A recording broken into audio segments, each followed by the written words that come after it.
time actually, which is fantastic. I just let you know we record this session so we can use it at a later date, which is also wonderful for people who cannot attend live with us.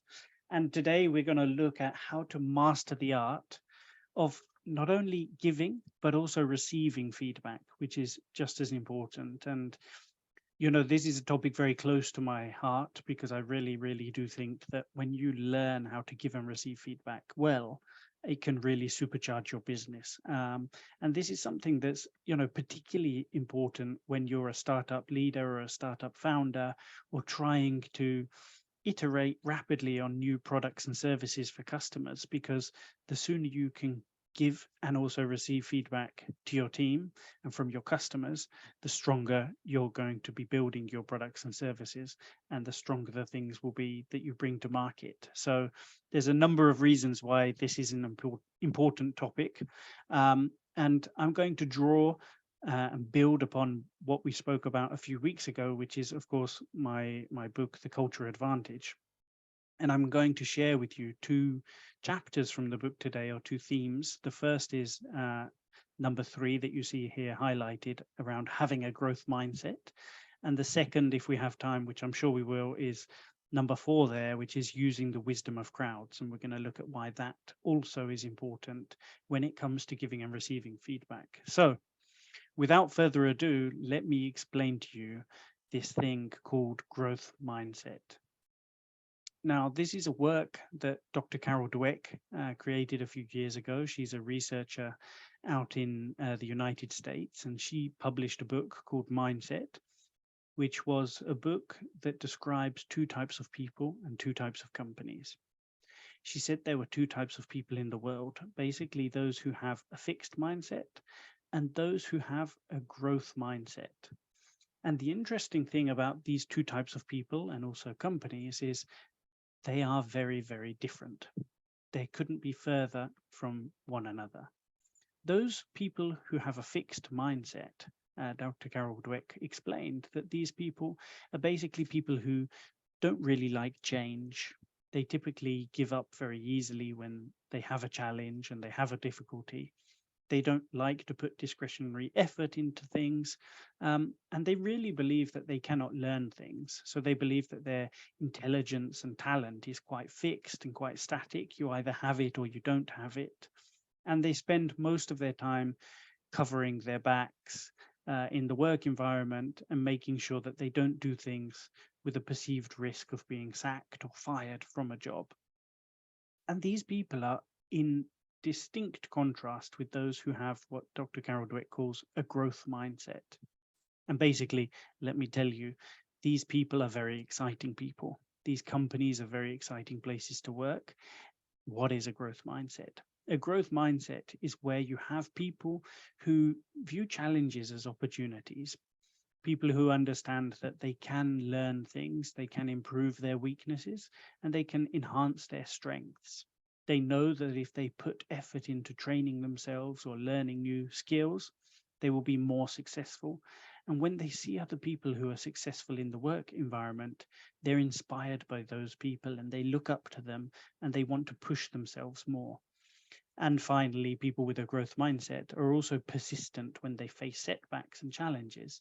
So they don't give up at the first hurdle and they keep trying and finding new ways of doing things.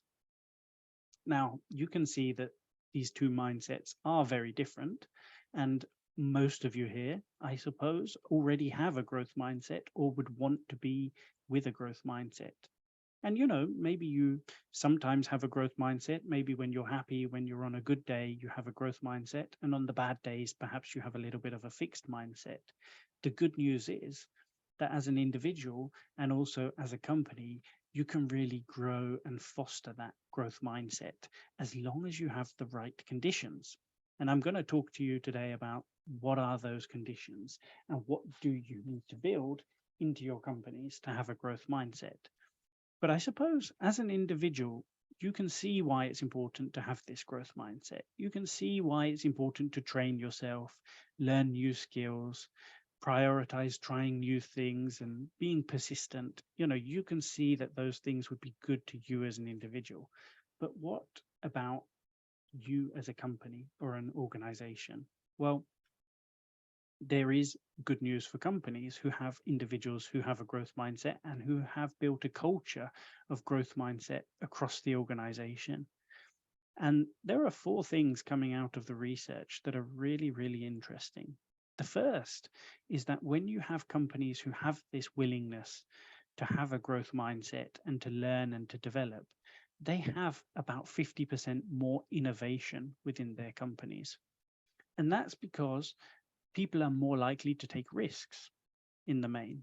And you see that risk taking actually increases by about 65% when you have this environment of growth mindset.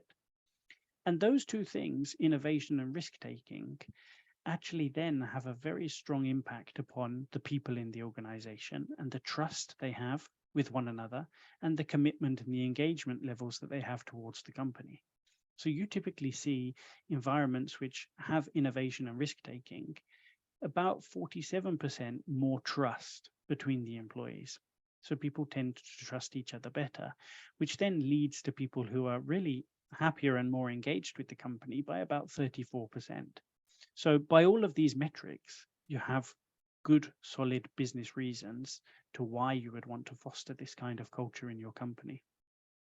And of course, it's not just that you're going to measure those 4 metrics. It's actually that what do these metrics lead to? And they lead to happier employees. And that, of course, is a good thing, because when you have happier employees, typically that means you have employees who are doing better work, who are more willing to go the extra mile for the company. And that in turn leads to new business growth, because we all know that happy employees mean happy customers. It also means, with the innovation and the risk-taking element, new business ideas, new opportunities to enter into the market. So you can see probably that you would want a growth mindset as an individual, but you can now see it would be very powerful for you as a company to have this growth mindset all across what you do. The question really is then, how do you create this environment? And the key ingredient to creating a growth mindset within a company is psychological safety. Now, psychological safety was a concept that actually was created in around 1999 by the famous psychologist Amy Edmondson, but it didn't really become famous or popular in modern culture until about 2015, when Google started talking about it. So if I trace back to the history of psychological safety, we can see with Amy Edmondson's research, she was making a research piece just before the millennium in hospitals, and she was looking at medication errors. So who and which hospitals were giving patients the wrong medicine.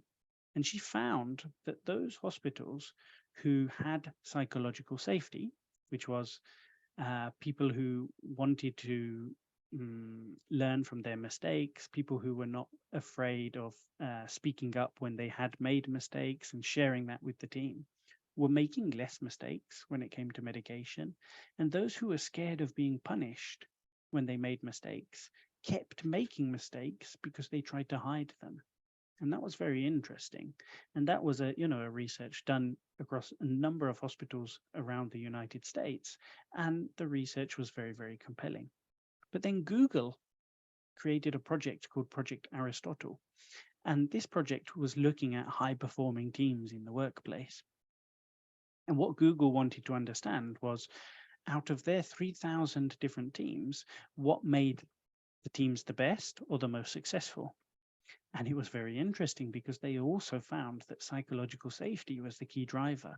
So it wasn't anything to do with the amount of employees, the amount of money that they had, the research and development capabilities that they had, the amount of customers that they had. It was nothing to do with that made teams the most successful. It was psychological safety.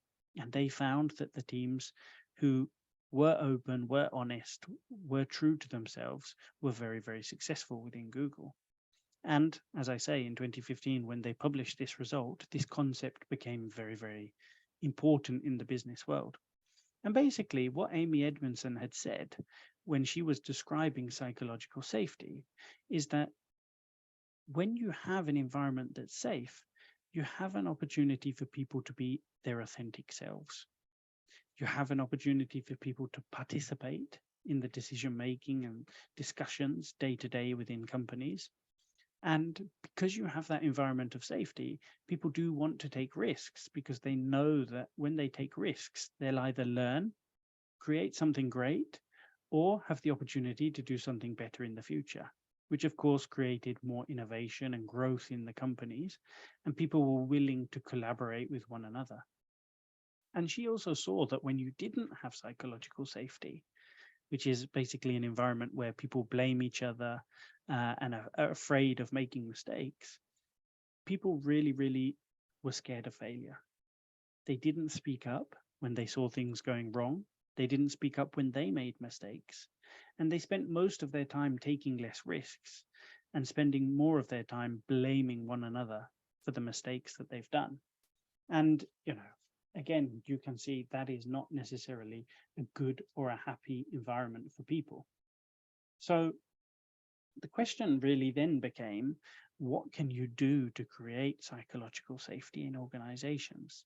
And you can see here on the right of this slide, 5 different things that you can do to really boost this concept of psychological safety in companies. And the first is celebrating courageous conversations. So whenever somebody in your organization is having a courageous conversation, and a courageous conversation could be something deeply personal to them, or it could be something to do with the workplace, like I made a mistake today and this is what I learned. That's typically, especially when you're starting on this journey, a very courageous thing to do. And when you see those instances, you really should highlight them and spend more time celebrating them. Put them on a pedestal to show people that it is safe to talk about these things and it is safe to share them in the workplace. The second thing is really removing ambiguity, mismatches, and threats, which is making it very clear to your team and to your employees that it's okay to fail. It's okay to learn.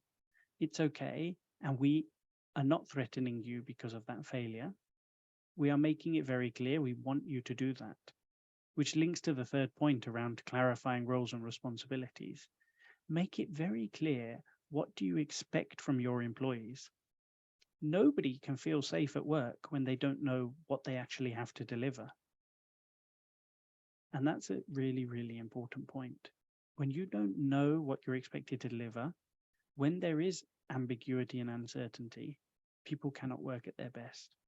And then the final things you can do, especially as a team leader or a head of a startup, is be empathetic and curious. So that means listen to your people, encourage them to talk to you, and you have to truly listen to them. You don't need to have all of the answers, and you certainly shouldn't rush to give advice. And that's definitely the old style of leadership. The old leader had to have all of the answers and make all of the decisions. But we are working in a world where that's no longer practical or possible. Your team knows more than you do about the customer, about the reality that they're facing. So let them come to you with not only the problem, but also the solutions. And there's a really, really great TV series. And I don't know if any of you have watched it. If you've watched it, do raise your hand or put it in the chat. But it is true that I am going to ruin you if you haven't watched it, because I'm going to ask you to watch the first episode of New Amsterdam Hospital. And I always say the problem is if you watch the first episode, you're then going to watch the next 5 series, and your weekend will be full of watching TV. So, okay, there's a few of you who've already watched this, which is wonderful, because you will know that in the first episode, this doctor, who you can see here on the screen, Max Goodwin, has joined New Amsterdam Hospital, which is America's largest public hospital. And you look at him and you say, well, he's quite young, he's quite inexperienced, he's probably not fit to run such a big hospital. And he proves you wrong, of course, throughout the TV series. He proves to be a very, very capable operator. But the interesting thing is, on his first day, he gathers everybody into the auditorium, all of the staff, and he holds a all-hands meeting with all of the staff. And as all of the staff come into the auditorium, they all think, wow, this is a bit crazy. The new guy here bothering us. We should be busy doing our work in the hospital. He's wasting our time with a meeting. And he stands on the stage and he says, "Hi, everyone. My name's Dr. Max Goodwin. And I just wanted to share with you that I have a really personal affiliation with New Amsterdam Hospital because my sister was born and died at this hospital." And he shares this story about his sister um, being born and then dying at a very early age in the hospital. The second thing he does is, in front of everybody, he fires or sacks the whole cardiac department. And he says to them, "You've been so focused upon making money out of your patients that you're not doing what I need you to do, which is look after the health of their and the well-being of them. So you're all fired, and I'm going to hire new staff to take your roles." And then he asks his most powerful question, which is, "How can I help?" And at first, I mean, the staff were in shock because he's just fired 20 or 30 of their colleagues from the cardiac department. And he asks, "How can I help?" And no one has really heard this question before. No one was expecting to receive this question. So no one puts their hand up. And he keeps standing there with an awkward silence saying, "How can I help?" And eventually someone puts their hand up and says, "Well, I want to move the emergency waiting room." So this is a room where the patients come into before they're actually served. And he says, "Well, where do you want to move it to?" And the person says, no, I want to remove it completely. And I want the patients to come straight into the hospital." And he says, "Okay, let's try that. Let's give it a go." And then he says, "How can I help?" And someone else says, "Well, we're a hospital. We shouldn't have these vending machines selling soda and chocolate. We should actually have healthy food in our hospital. So can we have that?" And he says, "Yes, let's do that." And of course, that's a decision not driven by commercial outcomes, because we all know the vending machines that sell soda and hot chocolate are the ones that make money, and the ones that sell salads probably make much less money. And I know that for a fact because I've done exactly the same with the vending machines in my company. And it is true, we sell less healthy products than chocolates, but it's the right thing to do. Having healthy food, and healthy food in a hospital, absolutely makes sense. But why am I telling you this story? I'm telling you this story because really it's a masterclass in creating a psychologically safe environment. If you think back to the 5 pieces of advice I had for you, you can see that Dr. Max Goodwin did all 5 of them.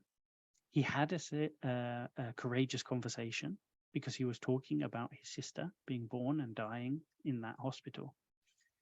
He removed the ambiguity and the mismatches and the threats, and he clarified the roles and responsibilities of people. He said, "Cardiac department, we are not here to make money from the patients. We are here to help them get better." That's very, very clear for the employees. And then by him asking this question of how can I help, he was being empathetic and curious to the needs of his team, of his employees, of his workers on the ground. And he didn't give advice. He didn't say, "Okay, we're going to move the waiting room somewhere else." He let the person who had the idea come up with the solution. So for me, that's a masterclass in psychological safety and a very, very good display of what you might do in your workplace over the coming days. But of course, this is not an easy thing to build into companies, because we've been taught ever since being a child that actually it's not good to be wrong.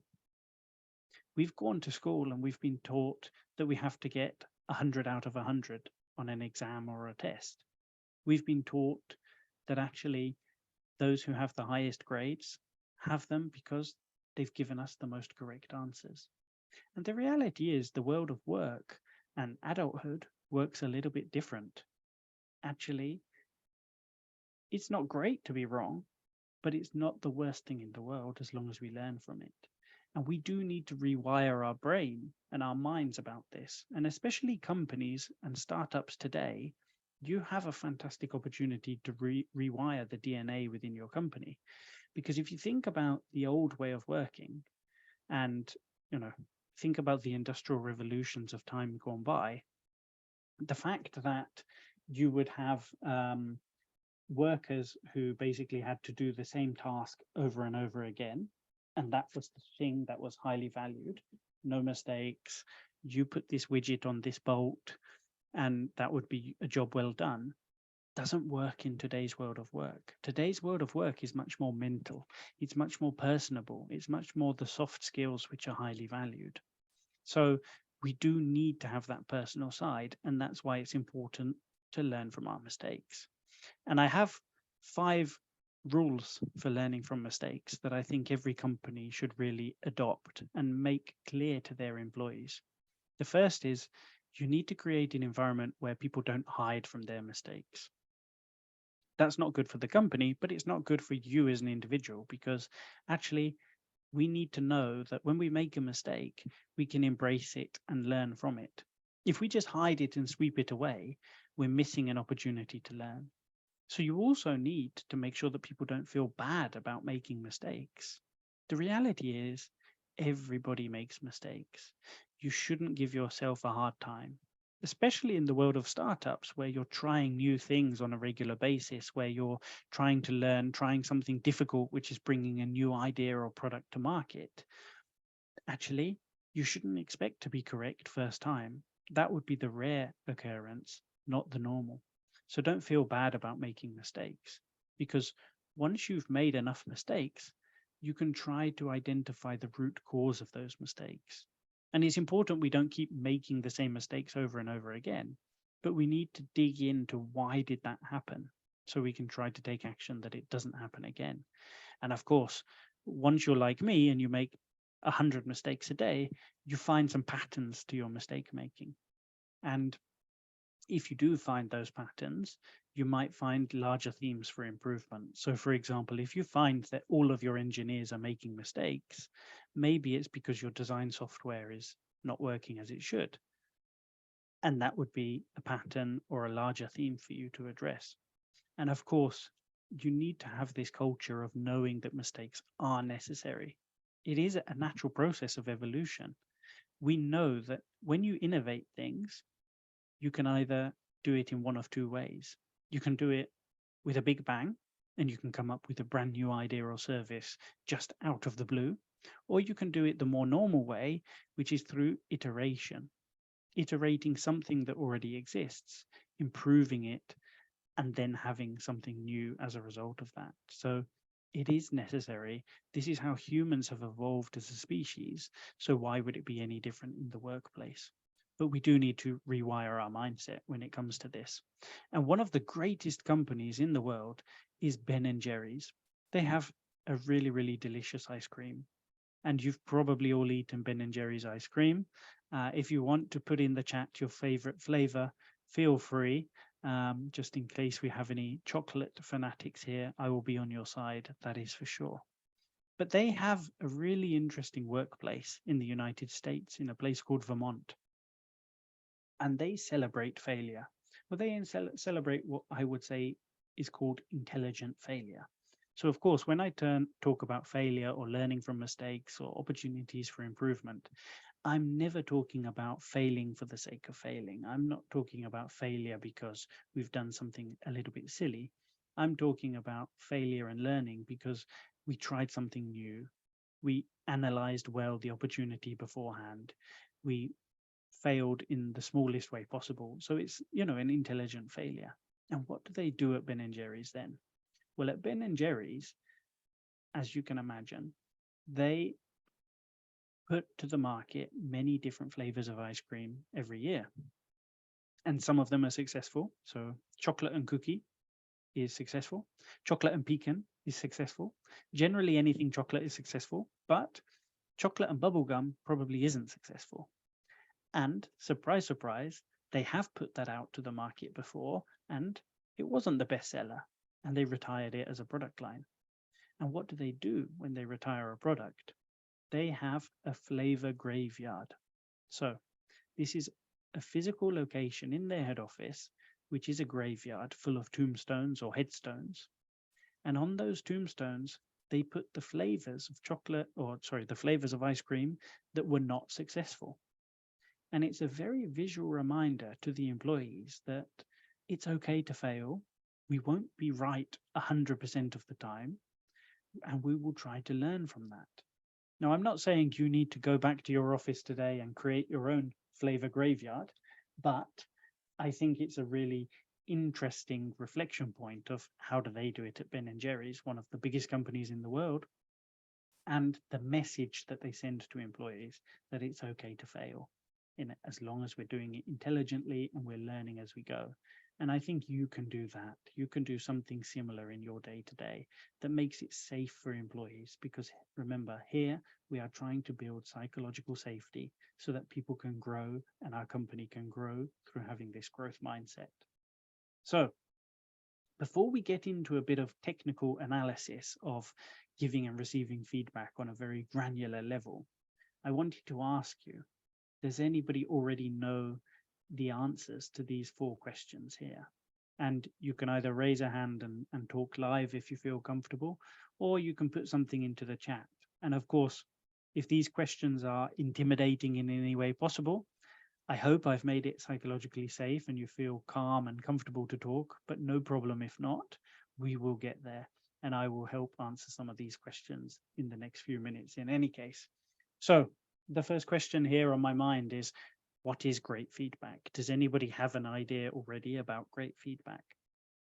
Also, what type of environment you need to have for great feedback? Of course, we've just seen psychological safety, very, very important. But what does that mean on a real individual level? And then have you ever experienced great feedback yourself? How did it feel? How did it make you feel?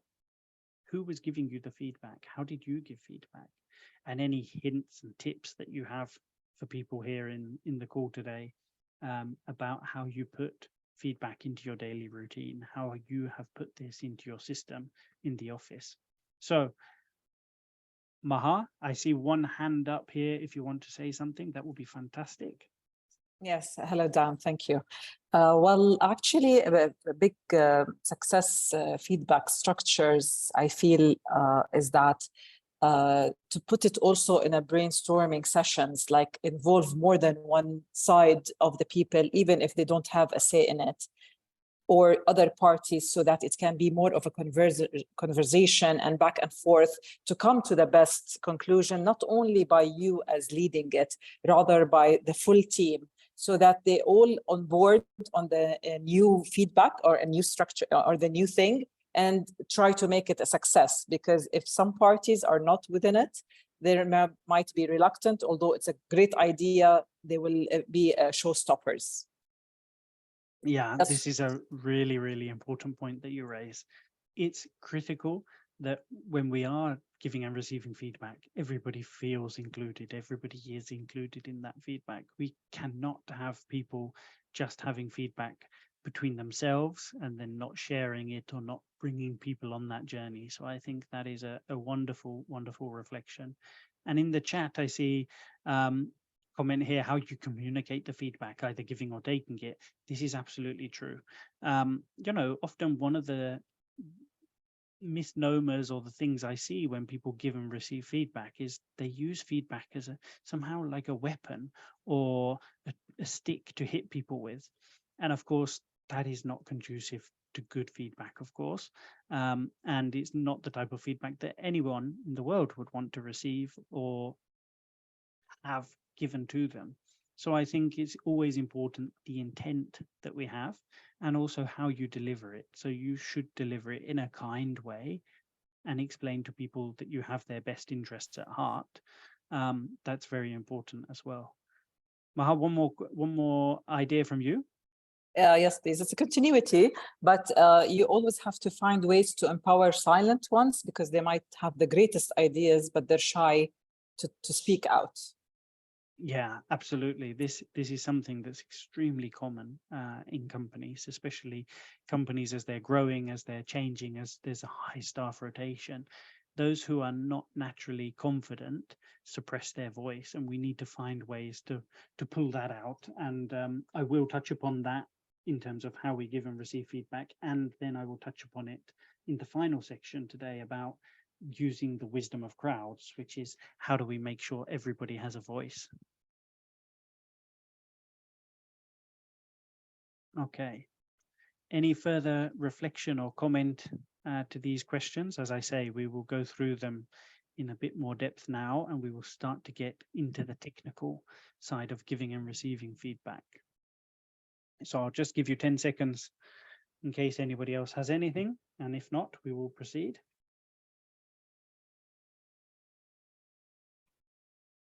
Okay, so what is great feedback? To me, great feedback is split into two different things, two equally important things, and two elements we all have to focus on. Sorry. The first is the fundamentals of feedback, and the second is the feedback climate. Now, let me explain both of these things. You need both of these ingredients. So great feedback is built upon fundamental pillars. So having a fundamental structure to the feedback and intent of the feedback. And it's also about having this cultural climate where feedback can be given and received. And it's the environment. So when it comes to the fundamentals and the structure of feedback, I think we need to be focused on four things. The first is that we need to have descriptive and evidence-based feedback. So feedback should always be grounded in observations that you've had and or data points. It should never be feedback, my gut feeling is this, my reaction is this, my opinion is this, based upon not having an observation or a data point. Because then it is not really feedback, it's just your opinion. So that's the first element. It must be descriptive and evidence-based. And the second element is you also need your feedback to be respectful and appropriate. So with regards to respect, we need to deliver that feedback with good intent. So I'm giving you this feedback because I want you to improve. I'm giving you this feedback because I think the company will do better if we behave in this way. Is very, very different from I'm giving you this feedback because I want to score points or win, or I have an ulterior motive. So that's important on the respect. And also the appropriate nature as well is probably it doesn't make sense that your head of HR gives feedback on code to a developer. So it also needs to be appropriate in that sense, which is the feedback is from someone who is trustworthy and objective on a specific topic as well. And then the third fundamental is that feedback should be solution focused. So we should never be giving feedback about something where we're not going to take action or we can't take action in the future. So if I give you feedback about product or a service, it has to be because we are going to change that product or service, not because it's done and dusted and we're never going to use this again. It must be, I'm giving you feedback, you should try this or do this in a different way, and I think this could be the outcome. So what could be the solution in the future? And the fourth fundamental for feedback is you can also have feedback that's focused on your strengths. And people tend to forget this. People tend to think that feedback should only help people go from bad to good or bad to okay. But actually, you can give feedback to people to go from good to great rather than just correcting mistakes. And I think that's an important fundamental that we need to be mindful of. So if you have that structure and you have those fundamentals and you really have a good way of giving feedback, you do need the feedback climate or the culture of feedback in your company as well. What does that mean? And there's 5 things here. I think that in order to have a great culture, or when you have a great culture, you would have feedback that is proactive and spontaneous.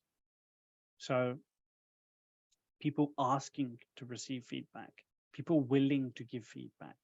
That, of course, means you're having a good feedback culture. So that proactivity is important.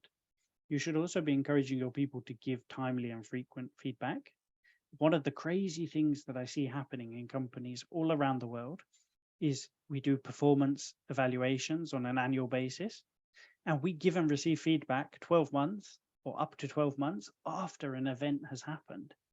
And that, of course, is no good because no one can really remember what happened 12 months ago.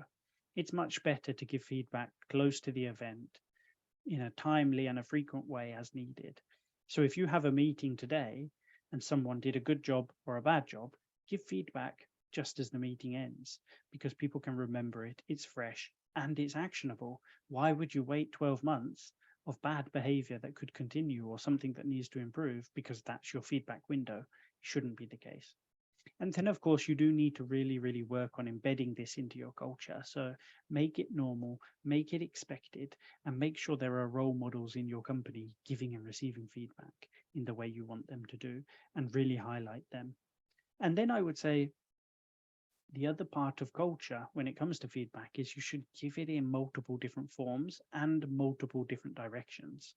So sometimes you need to give formal feedback, and that could be feedback that's very structured as part of a performance appraisal. You could do that in a letter, over email, however you decide. But also you could give feedback in an informal way, which is, hi, can I just have 1 minute after this meeting to chat to you about something? So it should be in that way. And then the second element is the direction of feedback. We should never be having feedback that is only top down.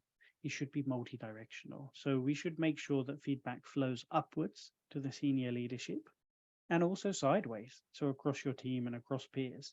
And that's very important because the old way of doing things was typically top-down feedback. The manager will give feedback to the employee. But if you really want to be a great company and have a great culture, it needs to flow in all directions and be very natural. So how do we do all of these things? Well, let me show you. One of the best companies in the world for giving and receiving feedback is Disney Pixar. Now, I'm sure you've all watched one of the Disney or the Pixar movies, and you can probably agree that Pixar in particular is one of the best animation houses in the world, and certainly probably the most successful in the world. The question is, how did they become so successful? And the interesting thing and interesting reflection is that they became successful in part because they have a great culture of giving and receiving feedback. They have what they call a daily grit session. Now, these sessions, these meetings happen every single day, and all of the animators working on a specific project or a film get into a room together and they talk about the previous day's work. And it's a very, very personal and intimate time in the day for everyone because one by one, each animator scrutinizes the other's work. And they do this with good intent. They do this because they want the film or the project that they're working on to be made better. So they'll typically look at the film and they'll watch 10 minutes of film and they'll say, I didn't understand this bit, or I don't know why this character's doing this action, or this animation doesn't look so good. And they're trying to help each other. They're giving different viewpoints and perspectives and opinions. As I say, always with the idea of improving somebody's work. And they debate back and forth between themselves until some solid idea forms, and they know that they can go and refine their work afterwards. And these meetings, they have a word internally that they use, which is plussing. And to plus something is to add something, and to subtract something is to take something away. And the idea here is that only by creating or increasing the amount of ideas can they improve. And this is the purpose of the meeting. And of course, imagine that you're a new animator joining Pixar, and suddenly you go into the room and this is your first time and you have 10 other people commenting upon your work. It's nervous. It's a quite unusual thing to do. But over time, people get very comfortable with this approach and they know that this is in the company's DNA. So I think you don't need to implement your own crit session. You don't need to scrutinize each other's work, but you do need to realize that honesty is the key to helping people improve, and giving honest feedback is necessary for improvement. The second company I wanted to just highlight as another case study is a company called Bridgewater. So Bridgewater is a hedge fund. One of the most successful hedge funds in the world, actually, has many billions of dollars of assets under management and is led by a fellow called Ray Dalio. And basically, he implemented an app within his company called the Dot Collector. And basically, each company employee has an iPad. and they give feedback in real time through this app. And what they do is they have a series of different behaviors in the app, and they ask people to rank the behaviors that they've seen. So you may go to a meeting and you may be asked to rank someone upon, did they speak up? Were they honest? Did they encourage others to contribute in the meeting? And so on and so forth. And people they give and receive real-time feedback based upon observations that their colleagues are having. And when a colleague gives a high score or a low score, they also need to give a comment to justify that score. And it's a comment to help them improve on something. So this is really an example of what we've seen in the previous slides about timely and frequent feedback. They built a culture of timely and frequent feedback because they've said these are important behaviors for us, and we want people to really get that feedback in the moment, give dots, as they call it, give these feedbacks and be very transparent about them so we can change our behaviors and improve on a regular basis. Now, again, I'm not saying you need to do this because this is a very labor-intensive approach. But again, the ability and the willingness to help colleagues improve is very important here. We are often blinded, especially by our own behavioral biases about how we do things, and we need to be willing to listen to others. Now, I'm just reading the chat here because there's a really, really good question, which is, what are the action items after you receive feedback? And do you think digital feedback in the workplace is sufficient? And I can easily answer the second part of that question, which is digital feedback alone is definitely not sufficient. So we need the feedback to be not only multi-directional, but also given in multiple forms, which means maybe you would use something like the dot collector. Maybe you would use something like a 360 feedback tool. Maybe you would use regular employee surveys. You can use digital tools to help, but the reality is sometimes the face-to-face in the moment feedback is the most powerful and the most appropriate, because the reality is when somebody makes a mistake or they incorrectly pronounce a word, maybe you don't need to write them a formal email. And I know that managing my meetings in Spanish, for example, I make a lot of mistakes if I talk in Spanish. I definitely don't want somebody to write me an email saying, Dan, you made these 5 mistakes in Spanish after the meeting. But I do want them to come and tap me on the shoulder and say, oh, did you know if you use this phrase, it sounds better? And I think there's a place and a time for both of them. And with regards to the first element about what are the action items, well, let's jump to that now.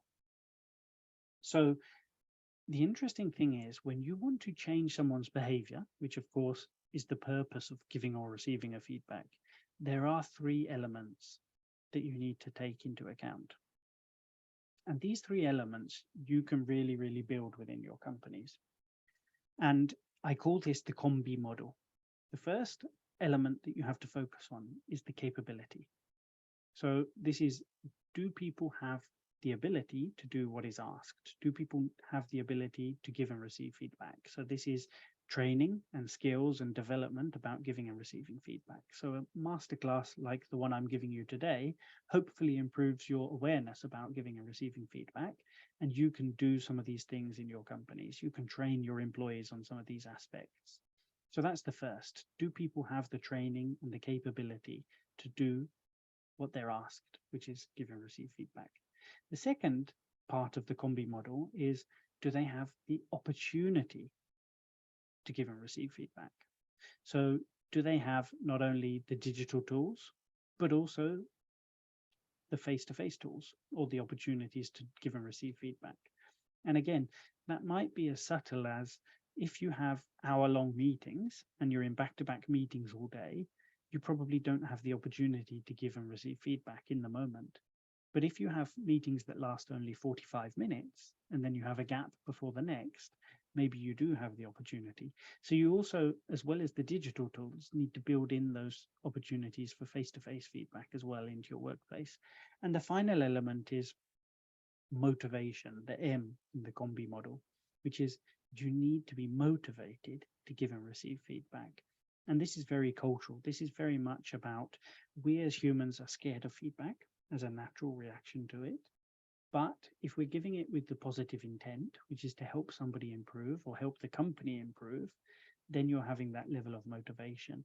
And maybe you further enhance that motivation by having it embedded into your performance management or another HR process that somehow forces or pushes an employee into the cycle of feedback. So what are the things you can do for building capability, opportunity, and motivation? And there's these 5 elements here that we can focus on. First is create that compelling why for the feedback. The second is building the capability. The third is implementing a feedback model. The fourth is using role models. And 5 is rethinking your performance management. And let me go through each of these in detail. So the first is create this compelling why for feedback. So why would you have feedback in your company? And I think we need to move from the left-hand side to the right-hand side, which is having feedback because it's a tick box exercise. HR told me to do it, I have to do it. Because I want to personally attack someone, because I want to change someone's behavior and justify my way of working. So that was the old way of giving feedback, but you need to create that culture of feedback as a way to show that you care about the person. Receiving feedback because you want to help yourself and the company grow and develop. And because you want to help other people develop. And because this is your responsibility as a good employee to contribute. And really to keep a record and motivate me to do things in a better way. Now, I think if you give feedback with that level of intent, everybody would be happy to receive feedback because people care about them, because they want them to improve and prosper. So it's a big change in how we give and receive feedback, but that would be the first advice I have. Create that compelling why for feedback. And the second is building capability. So of course, giving training and development to managers, make sure they have the skills that they need for giving and receiving feedback. Make sure that when we identify there's a gap in capability, we do something about that. So that might be having a guide for giving and receiving feedback. It might be having training for specific pockets of people, and also making sure that in a virtual world or a hybrid world of work, that people don't forget to have regular check-ins with their teams. People don't forget to speak to one another despite not being co-located in an office place. So making sure there are moments in the day for that. So there are some ideas to how to build capability. Then the third element I have is choosing a feedback model. Now, this is, of course, completely optional to you, but I love the STARS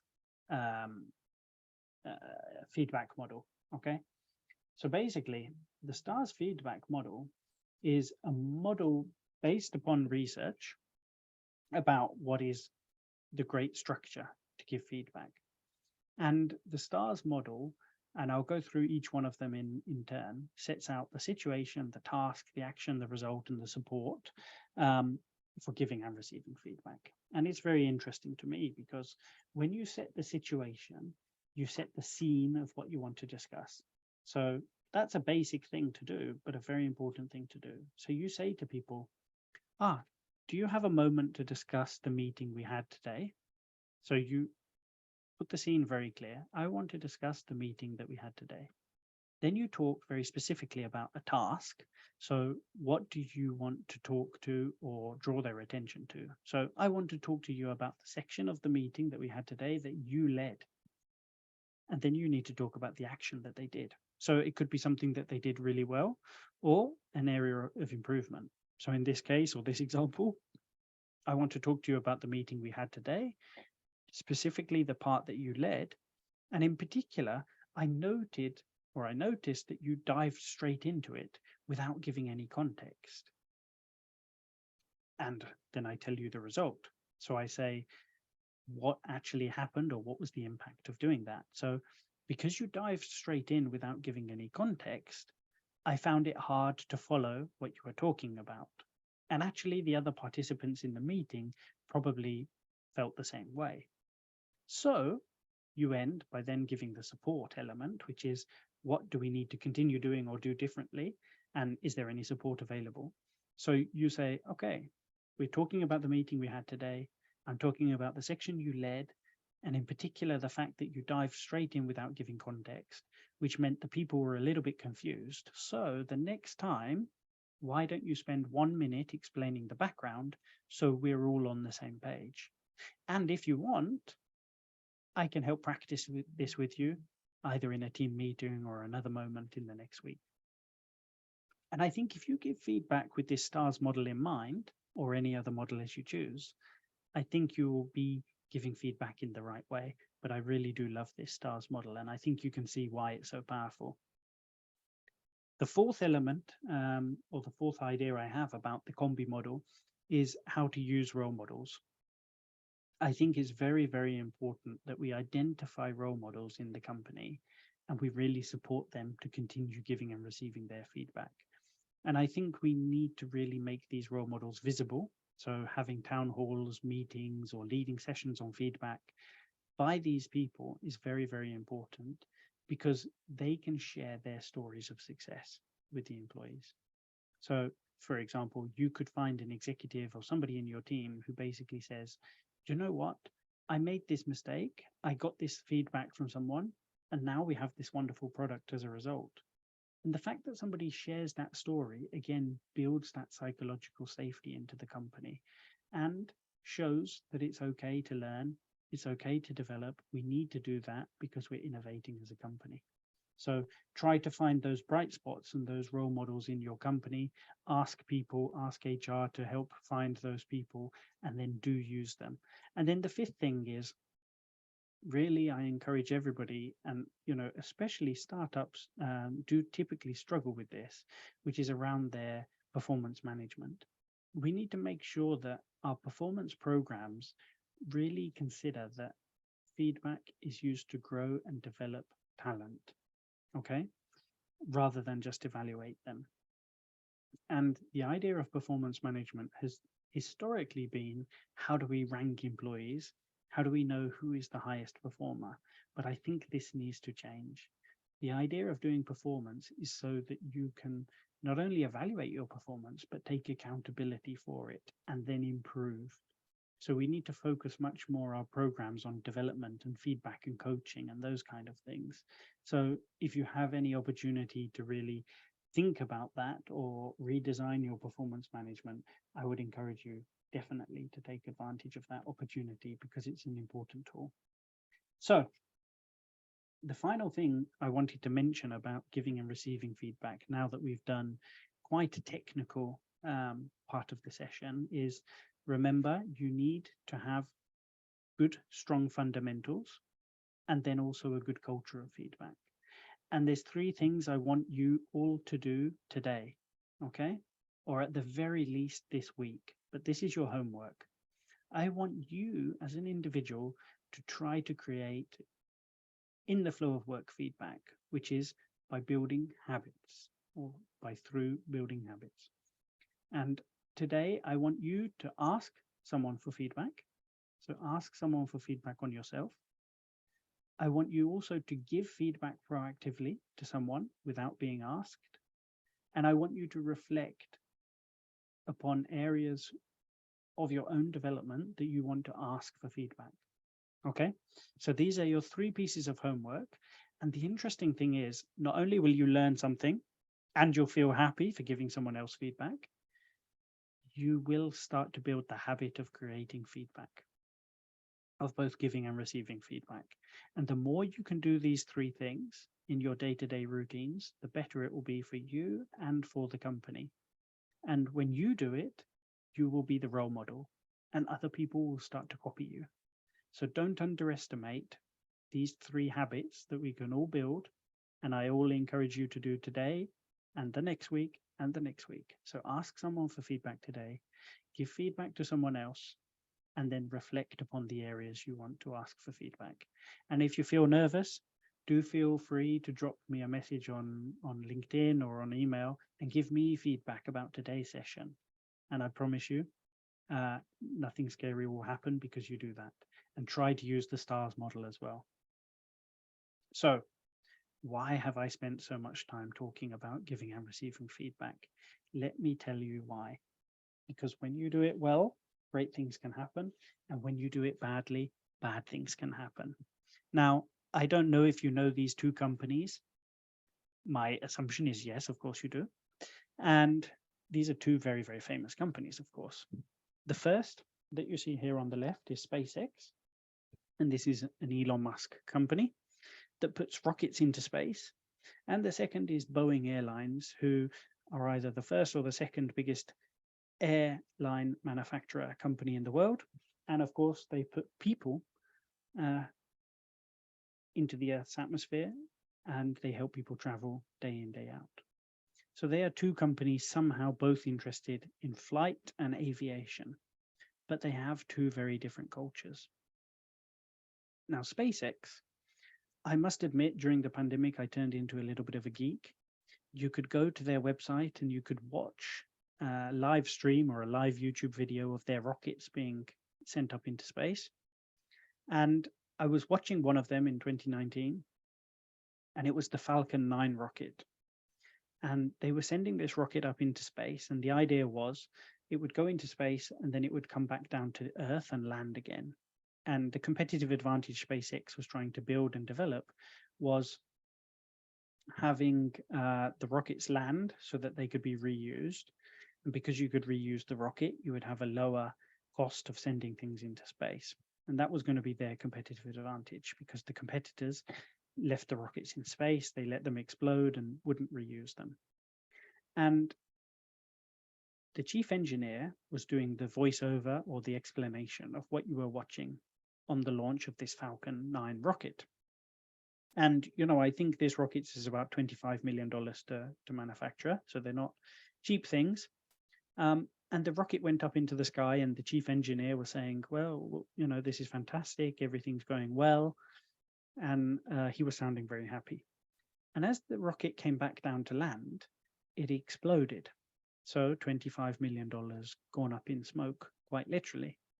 And I thought, oh, this will be so exciting. The guy is probably going to start swearing now, saying bad words and getting angry because his rocket has just exploded. And the opposite happened. The chief engineer was extremely calm, and he explained to people, ladies and gentlemen, those watching at home, we have learned a lot from this. Obviously, we didn't want the rocket to explode, but we have a lot of good data, and we will improve next time. And surprise, surprise, 2 months later, they launched the Falcon 9 rocket again, and it landed successfully without exploding. And that was interesting, because I thought that the chief engineer would be really, you know, getting angry that the rocket had exploded, but he took it in such a calm way that he was creating psychological safety for his people. They were not having that fear of failure. They were knowing that this was an iterative process and they would get better next time. And they did. And now SpaceX puts more tonnage, more weight into space every 3 months than the entire industry does in a year. So SpaceX have become very, very dominant in their market. And I think it's partly down to this culture of feedback and continuous improvement and learning.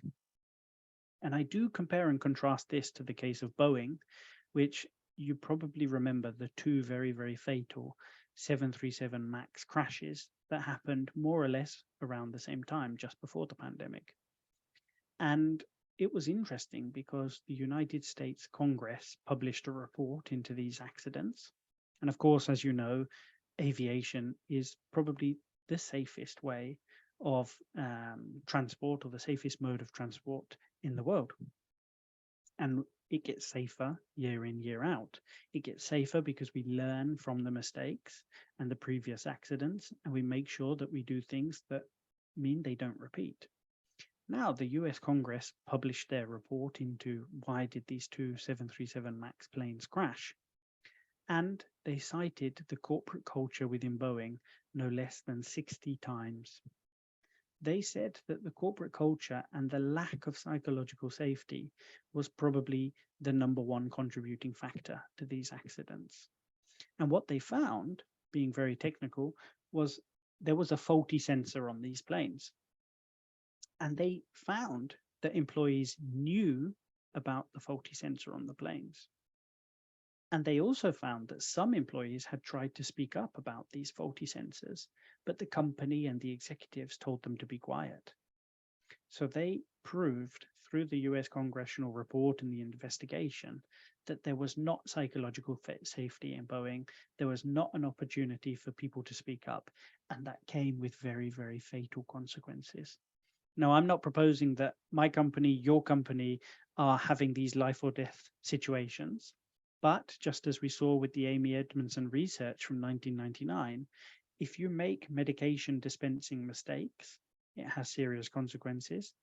And if you don't have an environment where people can learn and speak up and contribute and have that psychological safety built in, so you give and receive good feedback, we have problems. So that's why I really, really want you to focus on giving and receiving feedback and doing that in the best way possible. And in the end, you have a question. You have a question to ask within your companies, which is, are we creating a culture where we have natural genius and everything we do is great because we are fantastic? Or are we creating a culture of true development where we know we are all individuals and humans and we all want to improve and develop our skills? And I think those companies that are going to be successful and are currently successful are the ones that created this culture of development. Okay, we cannot rely upon natural genius to be successful. So I really do encourage you to think about feedback.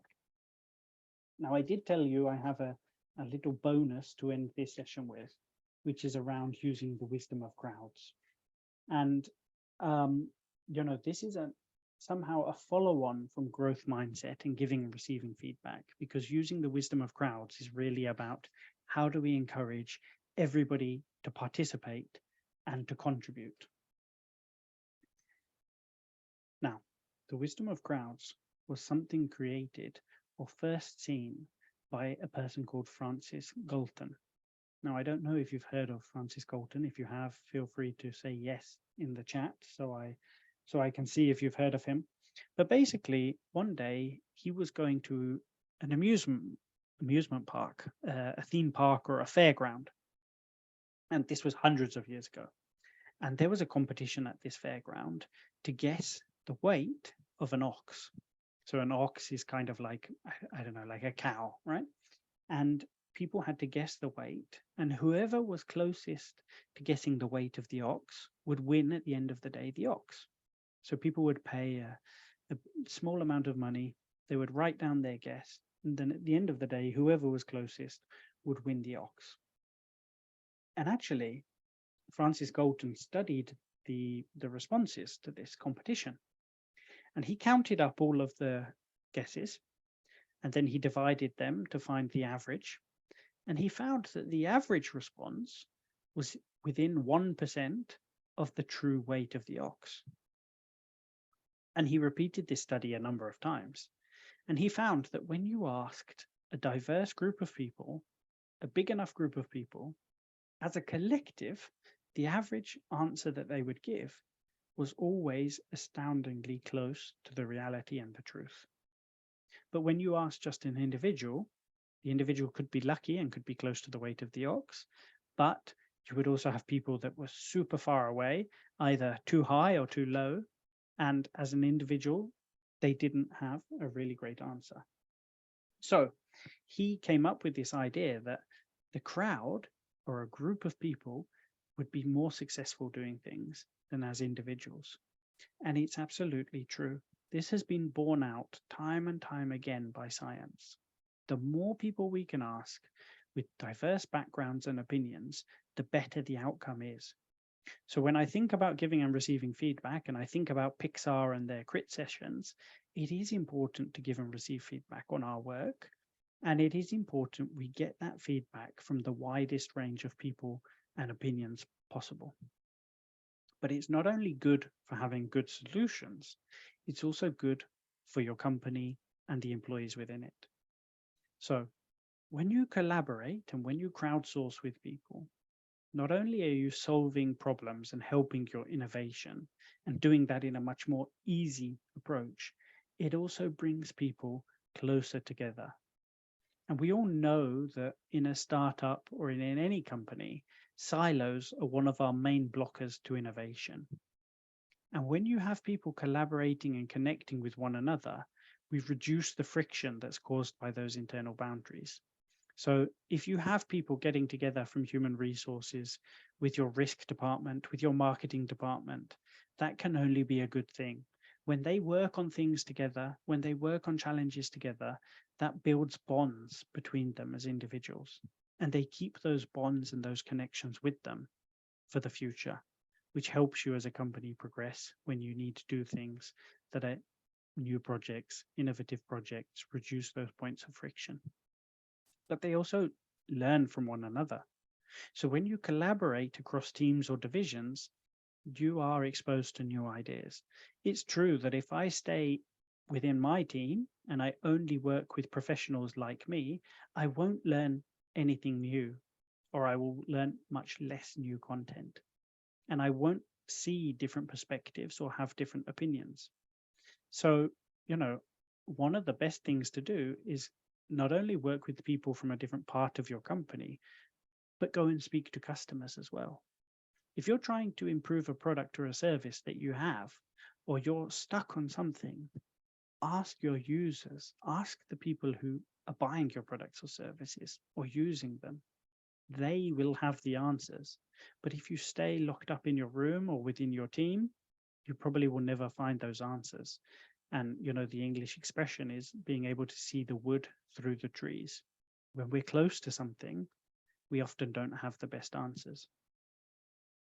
And then the fourth reason of why you would want to collaborate and work together is it does boost morale in your workforce as well. So not only do people become closer to one another and they learn from one another, they actually start to build friendships. And when you build friendships, you can build trust or turn those friendships into trust. And you already saw when we were thinking about growth mindset, trust is important to have psychological safety. So again, these are all things that are connected to each other that when we work on over time, creates that virtuous circle of improvement. So you will boost the morale of your people, they will create friendships, and they will build trust, which are all great things. And finally, it does make the company a better place to work in, because you actually not only are having trust, you're boosting your collaboration and your atmosphere in response, and you're having a great culture, which is really, really important, because you probably all experience, especially as startup leaders, this high turnover of employees. It's always notoriously difficult to keep hold of your best employees, and even harder to recruit new ones to come into a great team. But when you have a great culture, you have people who trust each other, you have an environment of psychological safety, people are more likely to stay with your company and more likely to recommend your company as a place to work. And of course, when you can retain the top talent and attract the top talent, you will naturally become more successful. So again, these things have unintended positive consequences. Now, the final case study I want to leave you with today is a very, very interesting case study coming from the Second World War. And as I was saying in this previous slide, the fact that people are typically blind to what they can't see, and the English expression can't see the wood through the trees, means that when you have a problem and you're super close to it, you sometimes don't know the answer, or you're very fixated on one specific answer and one way of working. And this was definitely the case in the Second World War with the United States Army. Basically, they were analyzing the airplanes that had come back from war, and they were wondering, where should they put more armor or reinforcement onto the planes? And what they did was they did a mapping of bullet holes on the planes. And you can see on the left-hand side, the red dots. The red dots represent where planes had bullet holes put into them. And you can see most of these bullet holes were either in the chassis or the wings of the plane. And the response of the United States Army was, okay, let's put some more armor on the wings of the plane to really protect them, because they're being shot here. Here's the evidence. Here are the bullet holes. But one general in the army said, wait a minute, I want to get a different perspective. I want to hire a company called the Statistical Research Group and a person called Abraham Wold to help us with this challenge. And Abraham Wold came in and he said, well, thank you for mapping all of these bullet holes on the plane. I understand that they're here on this diagram in the red, and you're about to put more metal and reinforcement and armor on the planes. But I would not do that. Why? He said, I would put it on the blue areas of the plane, which is the fuselage and the engines. And the army said to him, no, why would you put it on the blue? You should put it on the red, because here are the bullet holes. And he said, you're missing one important thing. These are planes that have returned back to America and back from the war, and you've mapped the bullet holes. What about the planes that crashed in the war and were unsuccessful? You haven't mapped those because you don't have the data. And I suggest that these blue areas, like the engine and the fuselage, are where if your plane is hit, it will not be successful and it will crash. And he brought that different perspective. And the military reinforced the engines and the fuselage with more metal and reinforcement coatings. And the US Army then gained dominance of the skies because they had superior planes that were not being shot from the sky. So it was just an interesting exercise to me in reflecting how important it is to take a different perspective, how important it is sometimes to ask someone else for their opinion, how important it is to solicit feedback from someone. You're close to a project, you're close to a customer, you're close to your service, and you think you have all the ideas, but you haven't tested them with anyone, and you need to do that. It is important to take feedback. It is important to be open to new ideas, and it is important to harness the power and the wisdom of the crowd, because that will make you better. So I just want to wrap up and summarize by saying I've shared two very, very important things today, some with a lot of technical detail and some with some stories that sit behind it. You will have all these slides, of course, so I should have said that at the start. You don't have to take too many notes because hopefully the slides will be useful for you. But it is important to try to create a strong culture of giving and receiving feedback, and a strong culture of encouraging and participating in that feedback from everyone within and with outside of your company. And I just leave you with Yazan's favorite quote now, that remember, in your garden, when the flower doesn't bloom, you fix the environment in which it grows, not the flower. And that's important. What we're trying to do here in our companies is a cultural transformation. We are not trying to change individuals. We are trying to create great environments. And that, to me, is really, really important. So I leave the final 10 minutes of this session for any questions and answers. And I hope you found that it was an interesting session and you have a few principles to take back into your workplace today. And as I say, try those 3 things today when it comes to giving and receiving feedback, and you will see the habit starts to build. So the first thing is ask for feedback from someone. The second thing is give feedback to someone. And then the third is to reflect upon what areas do you want to focus feedback upon. And if you do those, you'll be well on your way to creating that culture. So without further ado, Maha, I go back to you. I see your hand is raised. Thank you so much. Thank you, Dan. It was a very, very good session, and putting some insights spot on the things that we need to know to make that change or that comfortable zone. But I just wanted to touch base again on the New Amsterdam case, because I've seen the series. I can relate to what happened at that first series. Now, my question here is basically, right, it was giving them the 1, 2, 3, 4 that you mentioned. However, on the part of firing, I wanted to ask, because in real life, yes, some of the colleagues were with this action, yet when you start firing, you build the complete opposite of security and you develop fear among people. So I want to touch base on that aspect of the New Amsterdam scenario and take your insight there, please. Yeah, you're absolutely right, and you've somehow answered your own question, which is, yes, the firing side of things is not the solution here. More practical was the solution, which was, I'm making it very clear my expectations and what I want you to do and how to behave. You could try to change the behavior of the people and give them this second opportunity, because you've said, now I want you to treat the patients well and put their interests first rather than making money. And probably what you would have found is the cardiac department could say, yes, yes, I want to do that. The problem in New Amsterdam was when Max gave them the opportunity to say, yes, we understand, is they said, no, we want to make money. This is how we want to work. So I think it was, of course, dramatic for television, but they were saying, we are not going to change. And of course, when you find people who refuse to change, sometimes you have to take action, especially culturally, and that could involve firing or changing the staff. But of course, my default position on this is exactly as you say.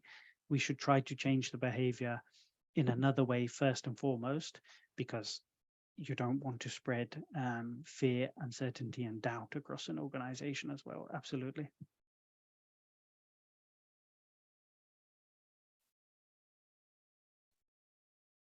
Javier, my friend, I see your hand raised. How nice. Yeah, hi, Dan. I hope it's well. I have two questions. The first one is about the models you shared. Is there any resource in regards of measuring their effectiveness? How we can measure them? And yes, the other one is about, do you advise on any model related to emotional and mental well-being in the workplace and their impact on psychological safety? So two very, very tough questions. So the combi model for behavioral change typically is measured only through observation. And typically what you tend to see in companies, and where I've seen that work well, is having behavioral scientists or behavioral psychologists come into a workplace to observe things. So one of the successful things I've done within my company is I've implemented a combi model for improving how we run effective meetings. And we've had observers sitting in the room whose only job is to note how many times a person encourages someone to speak up, how many times the chairperson asks for feedback and opinions, and those kind of behavioral observations. And through that, we could see whether we were having a change from our baseline. Statistically speaking, of course, behavioral observations are sound and valid, and we should do that. But of course, misses a little bit some of the perhaps digital data references or numeric data references that people look for. But inherently, that is what we face when it comes to culture, I guess. And then in regards to your second question around health and well-being, it is true that I haven't seen a particularly strong indicator so far. But some of the things that I've looked at would be when companies give a health and well-being program to an employee. For example, you may promote the use of a gym membership. Now, the company who promotes the use of a gym membership, but then doesn't give the employees the time or the permission to go and use the gym, is kind of shooting itself in the foot, not getting full advantage of that. So we also need to be mindful when we do things with the right intention around health and well-being, are we actually not only giving them the opportunity, but supporting them to utilize it? And I see it very closely linked to diversity and inclusion as well. there's no good in having diversity in the workforce if you don't have the inclusion.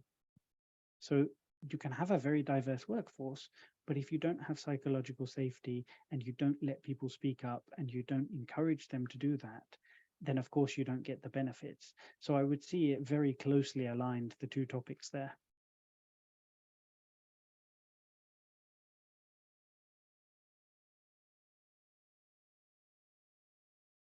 Good.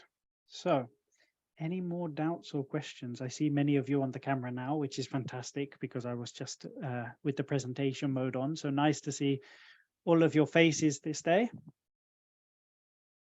It's very strange because you're smiling, so you must be happy. You must have had a good morning. Let's see if there's one more question in the final minutes. Anybody has anything else to add? And if not, as always, to the people watching on the live stream or watching in the recording, do feel free to reach out to myself or any other member of the team here, because this is a topic that we all really know and enjoy and love, but we also, more importantly than that, know the fantastic impact it can have on someone's business. So I think we'd all be here to help you with any doubts, any questions, any extra research. If you want to know something more about the combi model, if you want to know something more about the stars model, do feel free to reach out and we will be delighted to take your questions on those. Daniel, thank you so much for another amazing session on this kind of, well, we all know it's important, but I think it's not given its due, especially in the startup world, because entrepreneurs are usually thinking about other things. They're thinking about their MVP, they're thinking about their product market fit. And, hopefully once they succeed and their team starts growing and the management processes start hardening and the culture starts sitting in, that's when, they realize the importance of that. And we see so many companies that have succeeded through successful rounds of funding. But behind the scenes, we know that their culture is toxic. And it's much more expensive, significantly much more harder to fix a toxic culture than to think proactively and intentionally about culture from the get-go. So it's been a delight to have you join us again and support this important conversation. And as Daniel said, you can reach out to him directly or through the core to schedule some one-on-one coaching sessions. And Daniel, always great content. Love the stories, love the analogies, love the metaphors. So thank you for your engagement with us and your continued support. And looking forward to seeing you soon. Thank you so much, everyone. Have a good day.